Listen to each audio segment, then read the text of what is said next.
सियार रे जवार का कोई और टूटल देबो कैमरा वाला भी से 1000 रुपया लागेला तब भाग आवेला बिना पैसा के कैमरा पर कैमरा जेकरा आगे पीछे सब में कैमरा लाग जाए तो सब बुझाई आतने कैमरा अर्जुन के बेटा बबरू बाहर रहे ई जैसे कलश की सेना सजा के चल देलस अरे तोरा अच्छा इतिहास के बोलो बड़ा का गावत अर्जुन बलवान के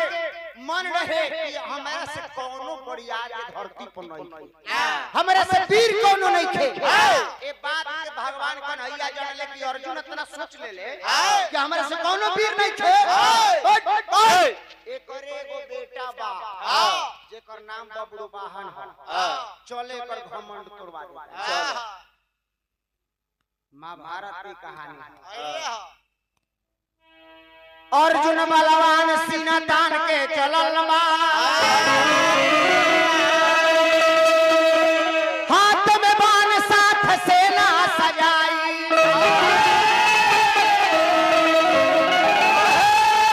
आगे आगे घोड़ा जेकर जोर ना जहान में मणिपुर नगर में पहुंचल जाई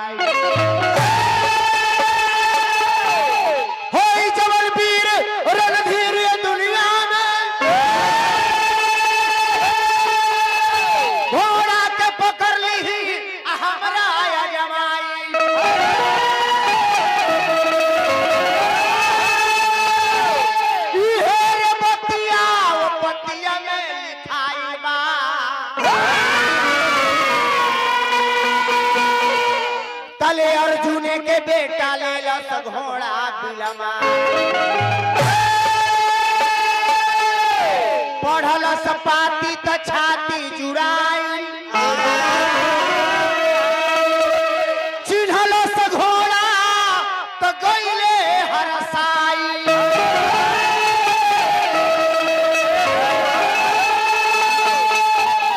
कहल राजकुमार खुशियाल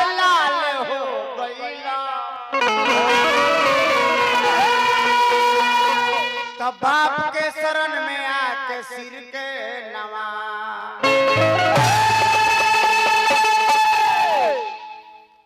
पूरा सेना बा आगे आगे घोड़ा बा सेन बोर्ड लिखाइल बा जो घोड़ा के पकड़ेगा उसे लड़ना होगा पकड़ कर छोड़ देगा उसे मरना होगा अब बबरूवाहन घोड़वा के धइले बा चिन्ह लॉस तब बपवा के जाके गोर पर गिर गइल अर्जुन कहेला मेरे बेटा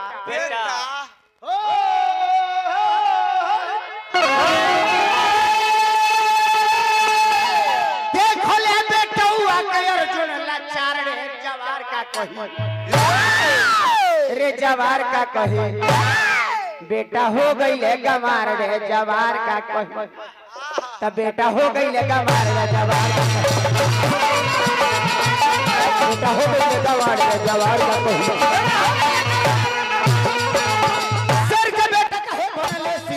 जवार का कोई सर के बेटा कहे बनले सियार रे जवार का कोई हंसी मारी संसार रे जवार का कोई हंसी मारी संसार रे जवार का कोई जो न बोले लगे बेटा तोरा धीर कार रे जवार का कोई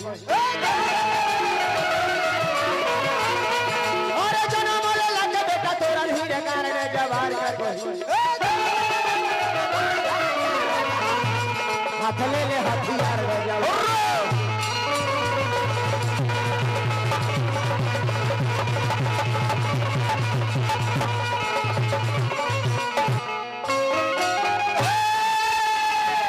घोड़ा धइले मारे त हमरा से लड़ाई कर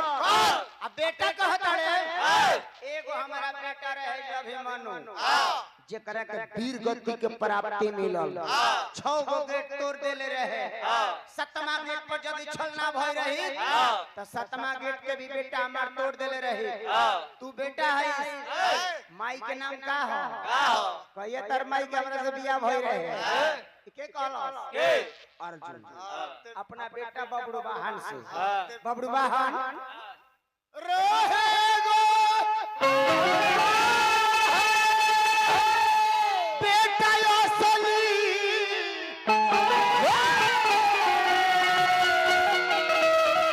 अरे अभिमन्यु कुमार युद्ध करी रण में बचवले युद्ध करी के रण में बचवले पगड़ी रे हमार युद्ध करी